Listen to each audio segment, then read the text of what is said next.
দর্শক, আজ সোমবার নবীর জন্মের দিনে নবীকে স্মরণ করে একবার দুরূদটা পাঠ করবেন। 30 বছর আপনার জন্য ফেরেশতারা সওয়াব লিখবে। আপনি নবীকে স্বপ্ন যুগে দেখার সুযোগ পেয়ে যেতে পারেন, দেখতে পারেন বা না পারেন, কবরে আপনাকে দেখেই নবী চিনতে পারবেন এবং আপনিও নবীকে দেখে চিনতে পারবেন, অর্থাৎ কবরে আপনি নবীজির সাহায্য পাবেন ইনশাআল্লাহ। দর্শক, মনে রাখবেন আজকের দিনে নবীজি জন্মগ্রহণ করেছিলেন এবং আজকের দিনে নবীজি রোজা রাখতেন এবং এই দিনটিতেই নবীজি দুনিয়া থেকে বিদায় নিয়েছেন। তার মানে এই দিনটার সাথে অনেক কিছু লুকিয়ে আছে।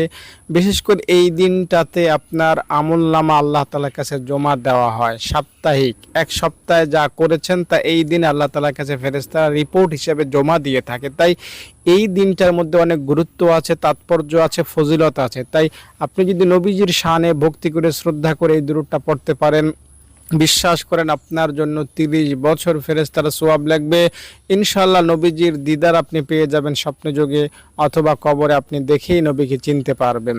দর্শক, দুরূদটা এখনই আমি বলবো, তার আগে অনুরোধ করব আমার এই ভিডিওটিতে একটা লাইক করবেন, কমেন্টে আমিন লিখবেন।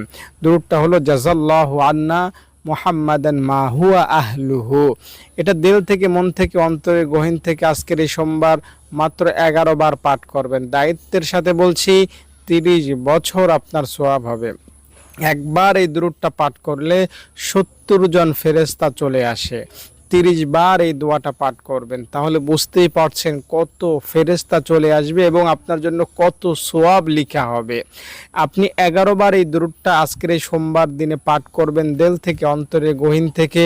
আমি দায়িত্বের সাথে বলছি, 30 বছর লাগাতার সওয়াব লিখলে যেই পরিমাণ সওয়াব হয় সেই পরিমাণ সওয়াব আল্লাহ আপনাকে দান করবেন একসঙ্গে, অথবা 30 বছর লাগিয়ে। এখন 2025 সাল, 2055 সাল পর্যন্ত আপনি সওয়াব পাবেন, অথবা আজকের এই সোমবার দিনই 2055 সাল পর্যন্ত দুরূদ পড়লে যে সওয়াব হতো সেই পরিমাণ সওয়াব আল্লাহ আপনাকে দিয়ে দিবেন। সহজ করে আপনাকে বুঝাইয়া বললাম। যদি ভিডিওটি ভালো লেগে থাকে লাইক না করে যাবেন না, অনুরোধ করছি।